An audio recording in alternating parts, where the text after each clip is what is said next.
Our reading this morning is Zechariah 14, the first 11 verses. It's on page 958 if you're following in the Bibles in front of you in the pews.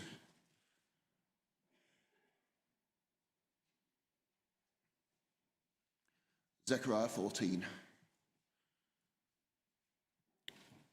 A day of the Lord is coming, Jerusalem, when your possessions will be plundered and divided up within your very walls. I will gather all the nations to Jerusalem to fight against it.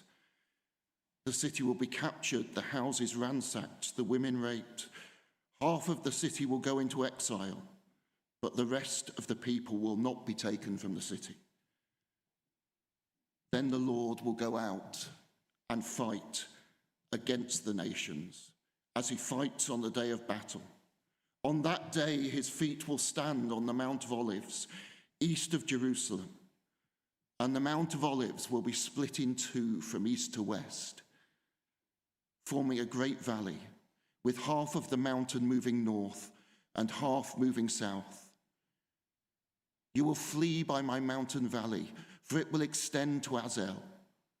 You will flee as you fled from the earthquake in the days of Uzziah, king of Judah. Then the Lord my God will come, and all the holy ones with him. On that day there will be neither sunlight nor cold frosty darkness. It will be a unique day, a day known only to the Lord, with no distinction between day and night. When evening comes, there will be light. On that day the living water will flow out from Jerusalem, half of it east to the Dead Sea, and half of it west to the Mediterranean Sea, in summer and in winter. The Lord will be king over the whole earth. On that day, there will be one Lord, and his name the only name. The whole land from Gehar to Rimmon, south of Jerusalem, will become like the Arabah, but Jerusalem will be raised up high, from the Benjamin gate to the site of the first gate to the corner gate, and from the Tower of Hananel to the royal wine presses, and will remain in its place. It will be inhabited. Never again will it be destroyed. Jerusalem will be secure.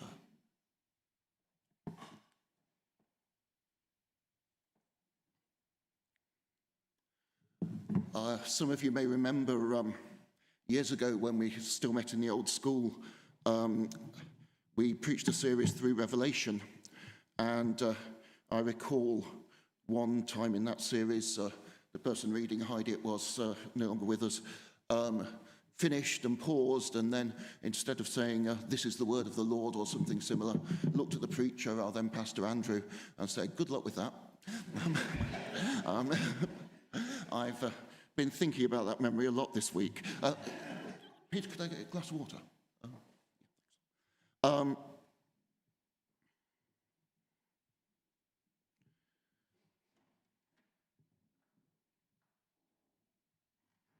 What's going on here? In lots of ways, it's all about hope. Trisha's just been praying about hope, but hope's a hard word. They say you shouldn't hope the day of an old Ferdinand Derby. When you're running in a by-election, when you pick up your phone and scroll through the news headlines, don't hope.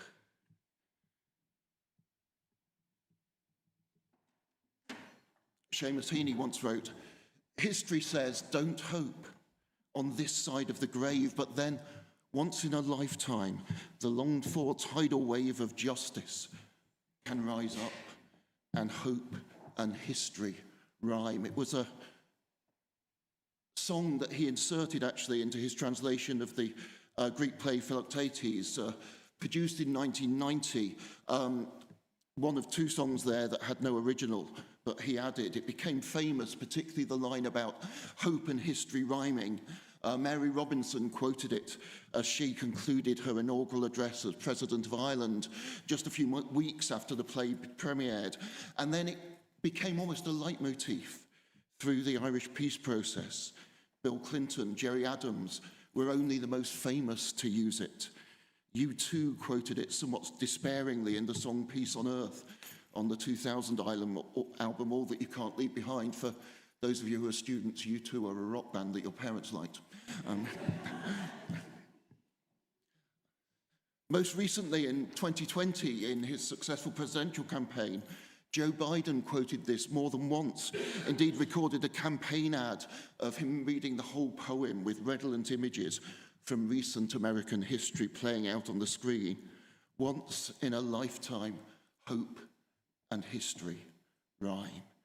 Heaney wrote in the context of the Troubles in Northern Ireland. I remember not long after he wrote this, going to Belfast as part of an ecumenical group tasked with writing some Lent materials, and we visited the places where the pavements are edged in red, white and blue, or in orange and green, where every lamppost bore flags, either the Union flag, the Red Hand of Ulster and the Star of David, or the Irish tricolour and the Palestinian flag.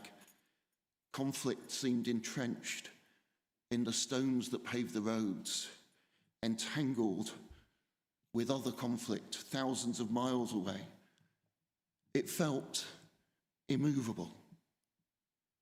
Then, surprisingly, miraculously, a few years later, a possible end emerged, a peace process. Many saw the once-in-a-lifetime moment, quoted Heaney, saying, hope and history finally were rhyming. Nearly 8 years after the play was first performed, a peace treaty was signed, the Good Friday Agreement. I remember that Good Friday in '98. The BBC was showing Ben-Hur again. You might remember those days when there were only 3 or sometimes 4 TV channels to choose from. If you don't, your parents will. And it was as the crucifixion scene played out in the movie, Jesus on the cross, as I recall, it was just as Naomi and the others who had been suffering from leprosy and so were watching from afar, excluded from the community. And they realized as Jesus died on the cross that they had been healed. And a newsflash ran across the bottom of the screen, Northern Irish peace agreement signed. And it felt appropriate there, under the cross, as miracles of healing played out on the screen. But you've heard me on these things too often before. A good friend, former student, leading Baptists in Ukraine, friends in Arab and Palestinian seminaries. You've heard Abby on conflicts in his home nation and across Africa. And yes, there are arrogant liars caring more for their reputations than for people, claiming to have solved the conflicts. But they continue, always they continue. There's an internet fact, I use that term as loosely as it possibly can be used, that claims that there have only been 26 days since the end of the Second World War when nowhere in the world has been at war. If you go down that rabbit hole on the internet, you will discover that all the debate is whether there have been any days, let alone 26. No one, it seems, is arguing the number up. History says don't hope. At least not this side of the grave. But once in a lifetime, hope and history rhyme. Once in a lifetime? Perhaps that is the right frequency for something like the Troubles in Northern Ireland, a generational conflict. Perhaps in another lifetime, something might move in the Holy Land, or in Central Africa, or between China and Taiwan, or in Ukraine. Heaney's song goes on, so hope for a great sea change on the far side of revenge. Believe that a further shore is reachable from here. Believe in miracles. Maybe once in a lifetime, we can hope for change, believe in miracles, see a conflict actually end once in our lifetime. I wrote those words on Wednesday, 4 days ago. Since then, the USA and Israel have declared war on Iran, and Pakistan has declared war on Afghanistan. In half a week, 2 major wars. The populations of those nations I've just named, 750 million people, about 10% of the world's population, now involved in wars that weren't happening on Wednesday. If once in a lifetime we can see hope, twice in a week we can see new war. In between, history says, don't hope, not this side of the grave. Don't hope.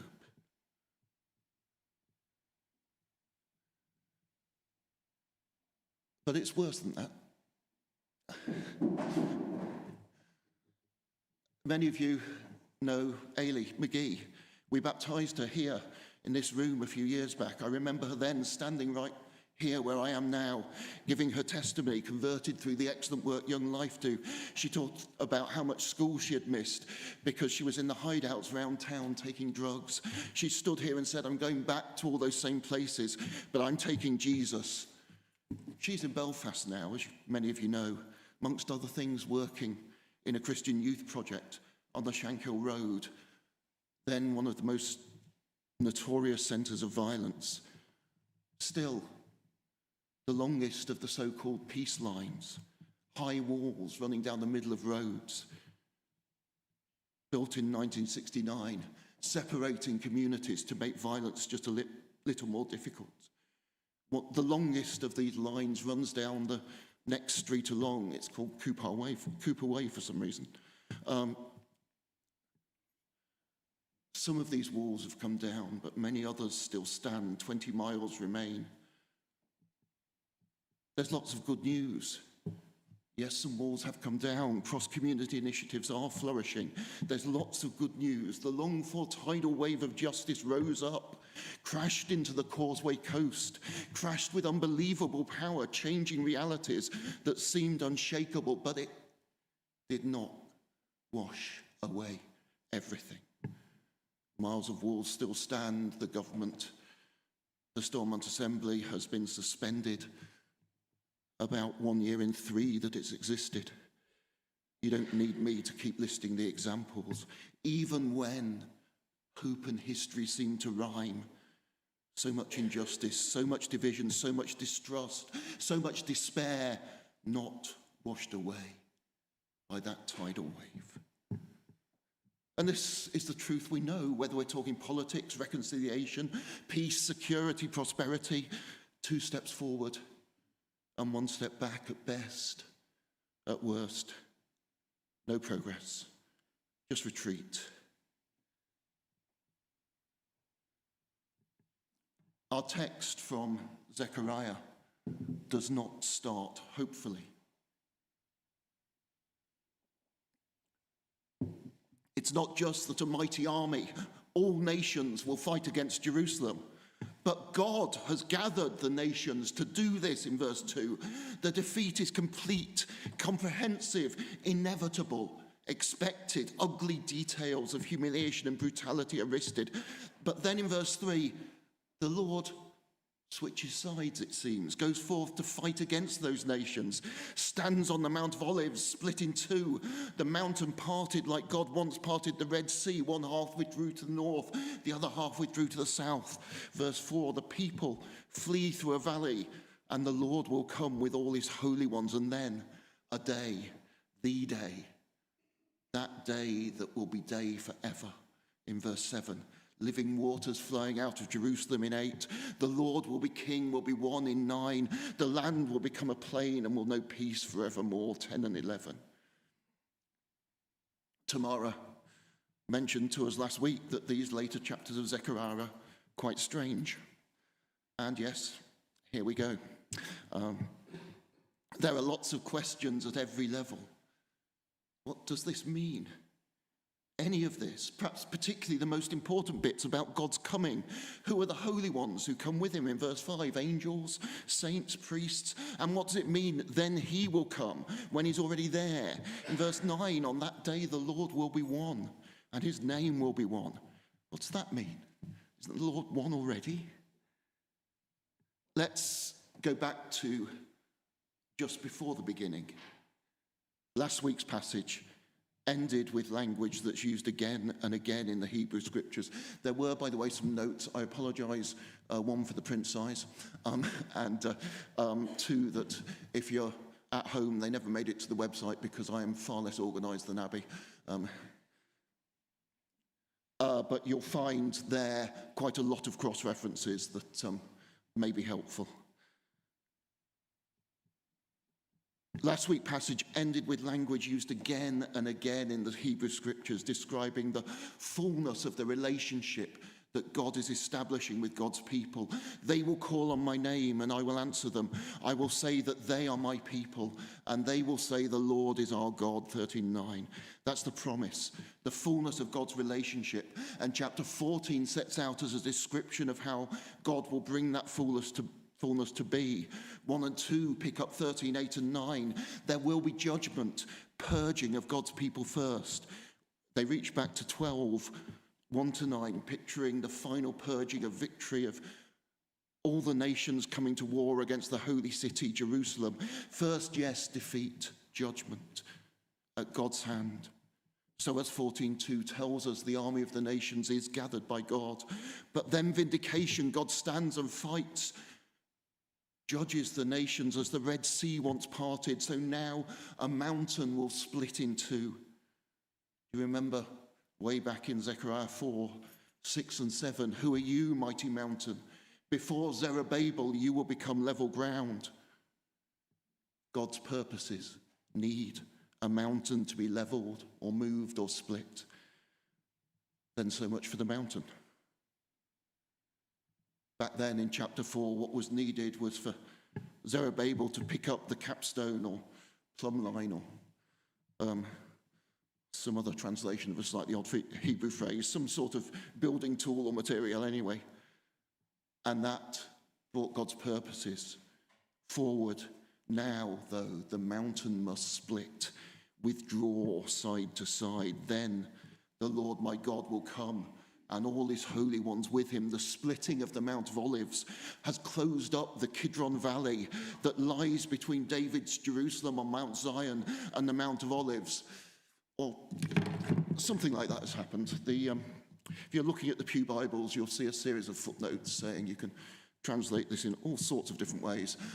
Essentially, we've got one word which might mean run away or might mean become blocked up, and that appears 3 times in a sentence, and you can take your pick. There's a commentator who said, it's impossible to be sure how the text read originally, but the general meaning is clear. Yeah, I like that. There's a lot of earth movement going on.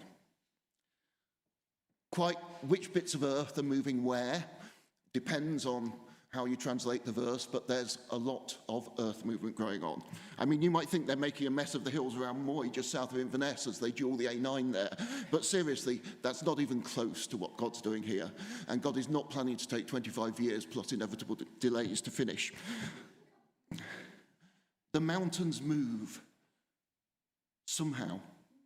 And now there can be a triumphant procession of the conquering divine King from Olivet to Zion, a level royal highway which he can walk, surrounded by all those who have been granted a place in his holy kingdom, the holy ones of verse 5. God comes now triumphantly in procession to Zion, to God's house, the temple in Jerusalem. And this is the end of history. The cycle of day and night will cease. The Lord's day will last forever. Isaiah prophesied the same in chapter 60, 19 to 20. Rain and snow will cease and the world will be bathed in living water that flows from Zion. Verse 8, God will become king. I'll come back to verse 9. Then we get some more earth moving in verse 10. Jerusalem, David's Jerusalem, was, still is, surrounded by high mountains on every side, hiding and protecting it. Now, it will no longer need the sun because God will be its light. It will no longer need the rain because God will be its water. It will no longer need the mountains because God will be its protector. And so, the mountains are flattened. the land becomes a flat plain, with only Jerusalem, Mount Zion, rising up above it. That's 10 and 11 in the passage. Okay, back to verse 9. This is both the centre, I think, of what we need to hear here, and fairly difficult. Verse 9, the Lord will be king over the whole earth. On that day there will be one Lord, and his name the only name. And let's start with that second clause, which is the difficult one. The Lord shall be one, and his name shall be one. And almost everything I've read on this seems to me to duck the problem the text raises. Writers talk about an end to idolatry, about only God being worshipped. And sure, it's not that that's wrong, that's right, that's going to happen, that's going to be true. But that's not what this text is saying. The Lord shall be one. Does that mean the Lord is not one yet? Obviously not. But what then does it mean?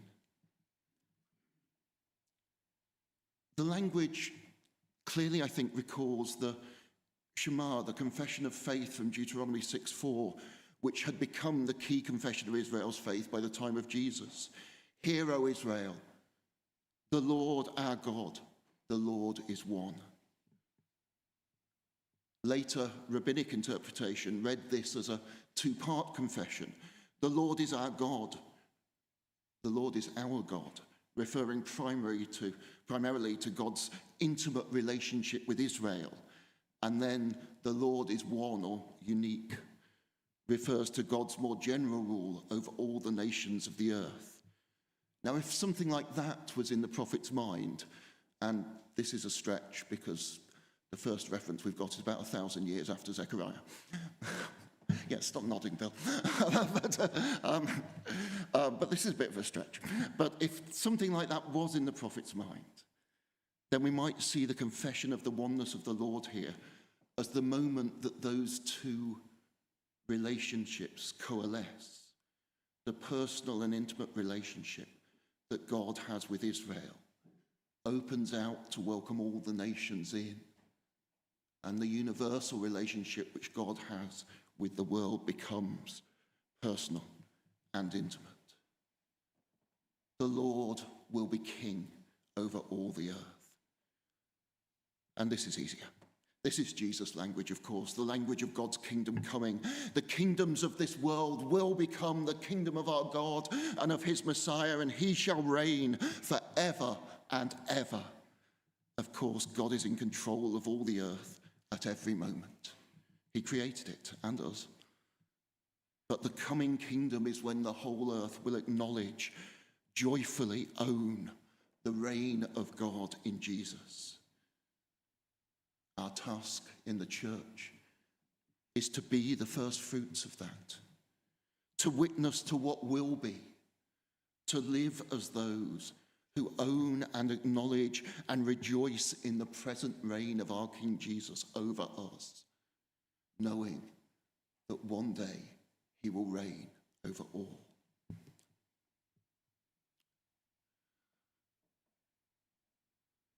Okay, I tried to think of a clever title for this last section and landed with "So what?" ? So what? So what? First, there aren't any top tips for life tomorrow morning in this passage. There's stuff like that in the Bible, but not here. This is bigger, much more expansive.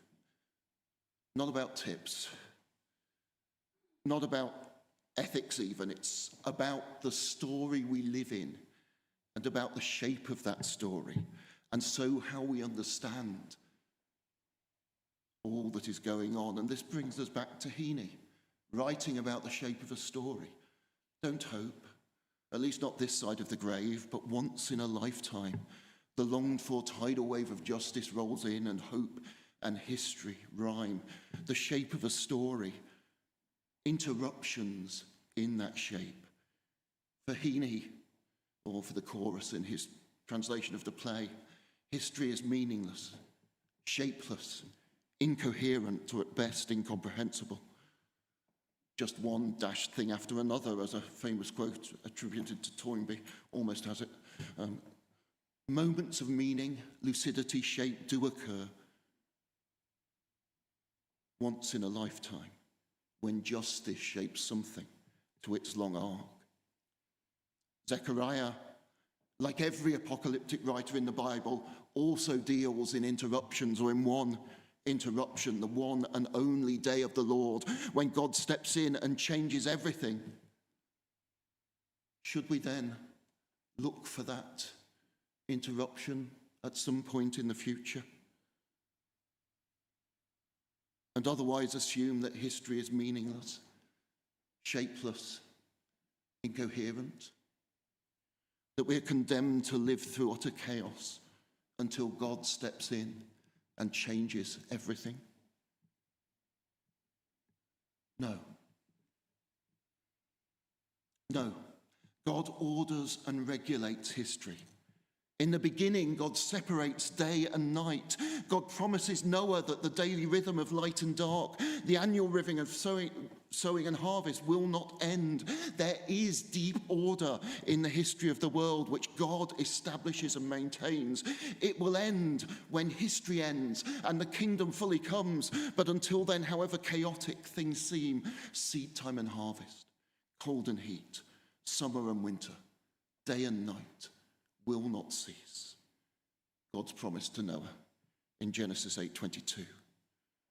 Beyond such rhythms, is there shape? I think there is, and that even Zechariah's vision here demonstrates it. And I think it's the best sort of shape that we humans know. It's, if you ask what makes a good story, all the people who are invested in this stuff, novelists, playwrights, screenwriters, people whose food on the table and mortgage payment depends on them selling their stories to us, have some very similar bits of advice. And one is that you have to be astonishingly cruel to your hero. I mean, seriously, you have to hate them. The darkest hour has to be the one before dawn. Your hero has to face setback after setback after setback, be punched and kicked and shot at and bombed or whatever it may be. Frodo Baggins has to be betrayed and abandoned by all his friends. Hungry, thirsty, lost in the end, ambushed by Gollum, finally surrenders to the temptation that's beset him every step of the way and claims the power of the ring. And only then can he triumph. Harry Potter sees his friends die, the battle lost, seemingly killed himself. Only after that can he destroy Voldemort. Every thriller has a hero bruised, wounded, abandoned, alone, going into the last scene.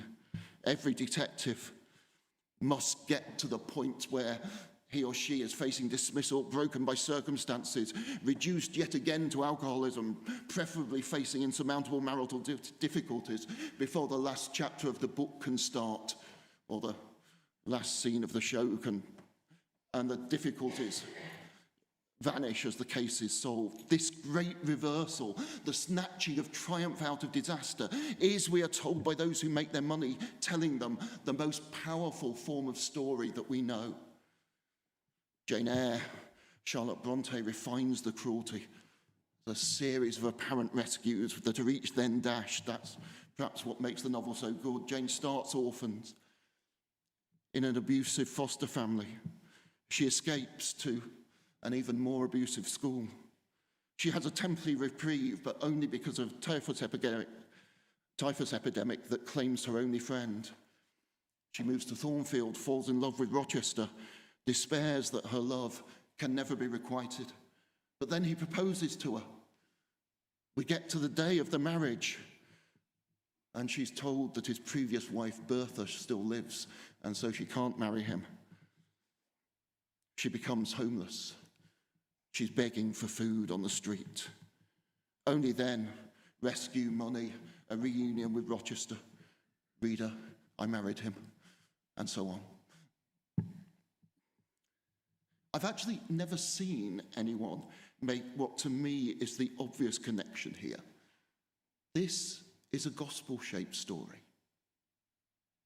Jesus' journey to the throne is through betrayal, abandonment, arrest, torture, cross, and grave. And I don't find it surprising that the stories that work are gospel-shaped stories. We are created by the God of the gospel. Of course, the stories that work for us are that sort of shape. I say I've never seen anyone make this connection. I do wonder about J.K. Rowling. When Harry apparently dies during the last battle in Imagination, the afterlife, the point's deliberately unclear, I think. Anyway, when he apparently dies, he somehow finds himself at King's Cross. Yeah, that's where all good stories must travel through. Not necessarily always platform 9 3/4, but King's Cross, the cross of our King Jesus. The stories that move us, that satisfy us, that people find they can sell us, are gospel-shaped. And of course, God's own big story here in Zechariah 14 is gospel-shaped. In 1 and 2, God's people are plunged into the depths. All seems lost. And it is there, inevitably, precisely from there, that victory springs when God comes. Heaney wrote a fine poem, but he was wrong. He wrote quite a lot of fine poems. In this particular one, he was wrong. It is not that once in a lifetime justice rolls in and hope and history rhyme. Rather, justice and love always rule, shape every moment of history, but they are often, if not invisible, at least hidden from all who do not have the eyes of faith and the knowledge of the gospel to see how a story may not just be in a descent into disaster, but gospel-shaped. The psalmist uses similar terms to offer a different account in Psalm 85, 10 and 11. Steadfast love and faithfulness will meet. Righteousness and peace will kiss each other. Faithfulness will spring up from the ground, and righteousness will look down from the sky.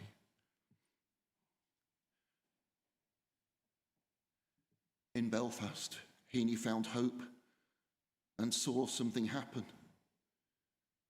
The peace process is not, will not be, I suppose, perfect.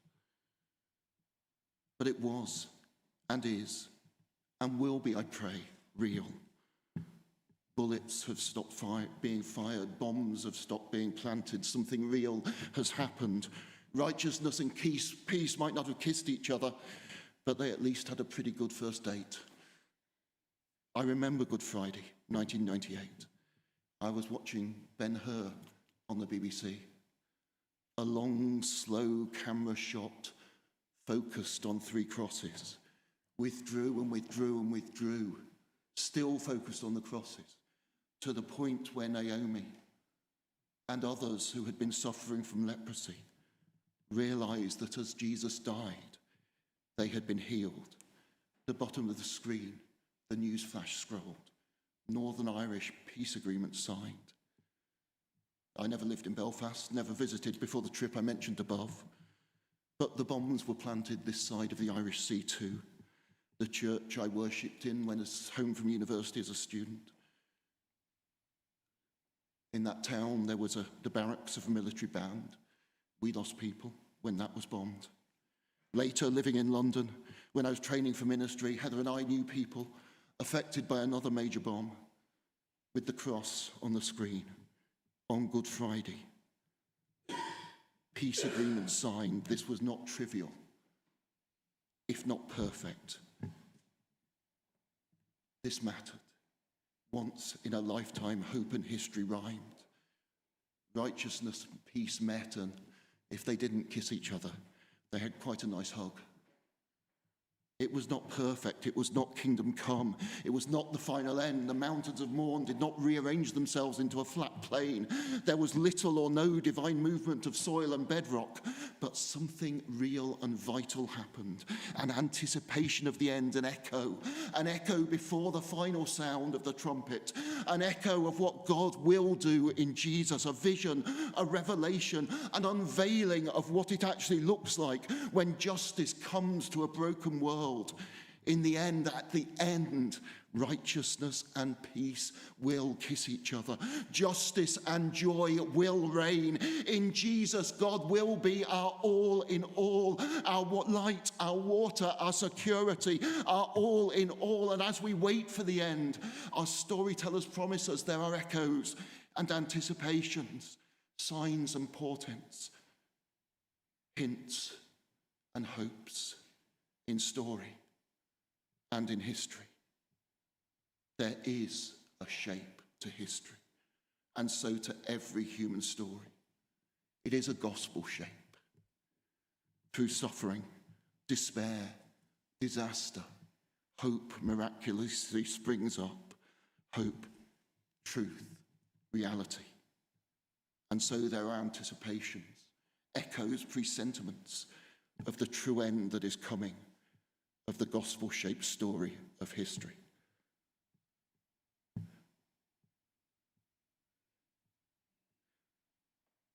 I might be wrong about any particular event, the Good Friday Agreement or any other. There's much that I don't know about history, but I do know a little about the gospel. And so I do know what the future will be. I do know that the day will come when the Lord shall be king over all the earth, when living water shall flow from the holy city, when there shall be no night nor need for the sun because God shall shine, when mountains can crumble because God will save, when the Lord shall be king over the whole earth, when the Lord shall be king over the whole earth. Yes, when the Lord shall be king over the whole earth. And all God's people will cry, Alleluia and Amen.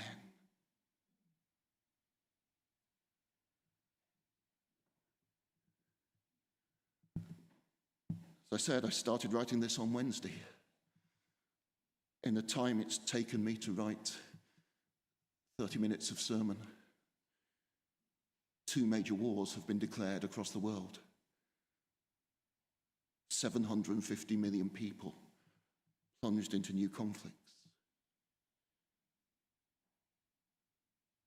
You've read already, I guess, some of the stories that have come out. The bomb that one trusts went astray, landed on an elementary school for girls. The death of a leader and the chaos that inevitably follows.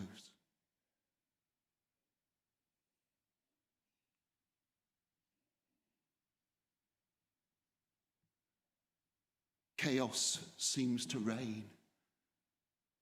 The news seems dark. It's easy to think with Heaney that it's once in a lifetime that anything might change. But Zechariah looks to reality, to the way God tells God's own story in the gospel, to the possibility always that as things get worse, God can come, bring resurrection from the grave, bring light in the darkness, bring water from the city, bring back his king to reign over all the earth. And all God's people will shout hallelujah and amen. Going to sing.